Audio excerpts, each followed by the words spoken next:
about the origins of gravity. So you might be thinking to yourself, well, gravity is always studied, physicists always think about it, and it's something that pretty much encapsulates all of us on the planet Earth.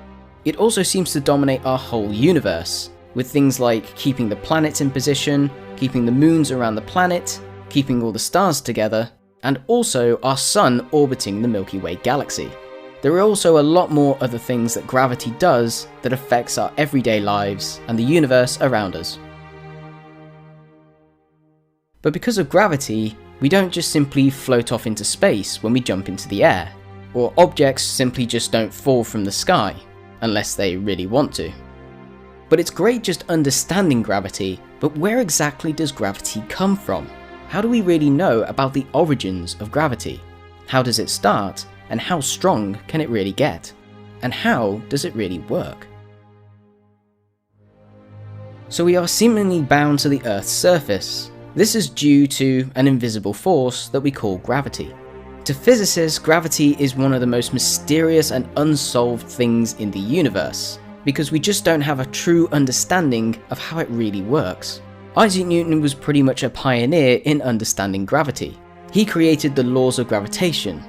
He basically said that any two objects in the universe exert a force of attraction on each other, and this is due to the relationship on the mass of the two objects and the distance between them.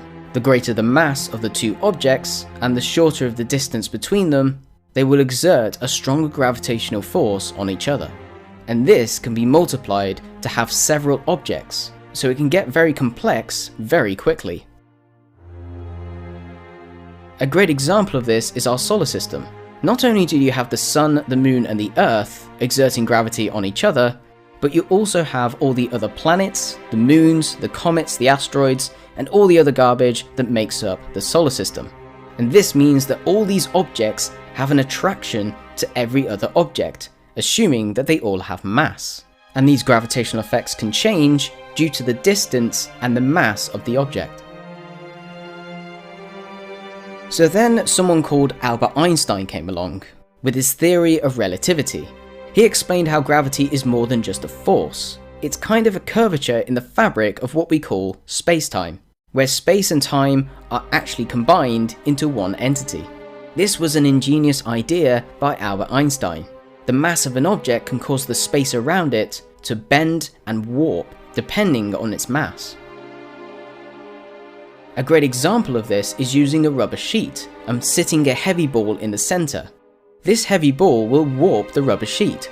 If we introduce smaller and lighter balls around the heavier one, we will see that they fall towards the heavier object because of the heavier ball's mass. But in reality, we can't see the curvature of space directly. We can only see it indirectly by the motions of the objects.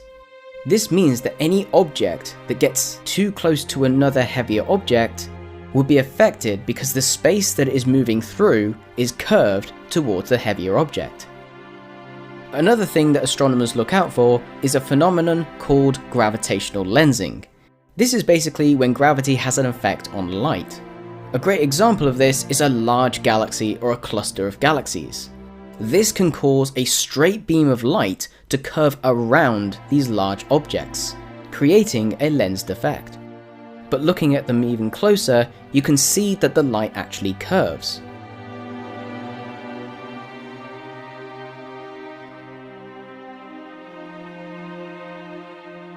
But the most strangest thing about gravity is it's the weakest of the four fundamental forces. Out of electromagnet, the strong nuclear force, and the weak nuclear force, the gravitational force is the weakest at the quantum level. There are also theories that state that gravity could also be a particle. Some scientists have proposed that particles called gravitons cause objects to be attracted to one another. This is just simply a theory though, but it would explain why gravity is so weak at such a smaller level. Also, it could be a great idea into understanding new phenomena within our universe that don't quite match our understanding of gravity. A great example of this is the center of black holes. Another idea that is vastly more popular and pretty much exists within our universe are gravitational waves. These are generated when an object is accelerated by an external force. In the last couple of years, we've had some great observations of gravitational waves, and hopefully within the future we'll know a lot more about them, and hopefully learn a lot more about how gravity really works. So our overall conclusion to gravity is that it works, but only when it's convenient to our mathematics. When you look at certain places in the universe, gravity simply breaks down. And this is very obvious when you look at the very small bits of the universe and the very large bits of the universe. These are the levels of atoms and molecules where gravity just stops working, and the very big side of the universe, where we try to explain how galaxies keep themselves together and how the universe expands. There's something else out there that is stopping us from understanding gravity completely. Like I said before, black holes and the moment of the Big Bang do not work with our current understanding of our mathematics of how gravity works. The problem is with physics is it seems to be in two parts, the astrophysics side and the particle physics side, and we can't quite fit them together to create something that is an overall structure of what the universe really is. But scientists are really coming up with some great ideas, trying to put the fundamental forces into one to create one gigantic ultimate force of the universe.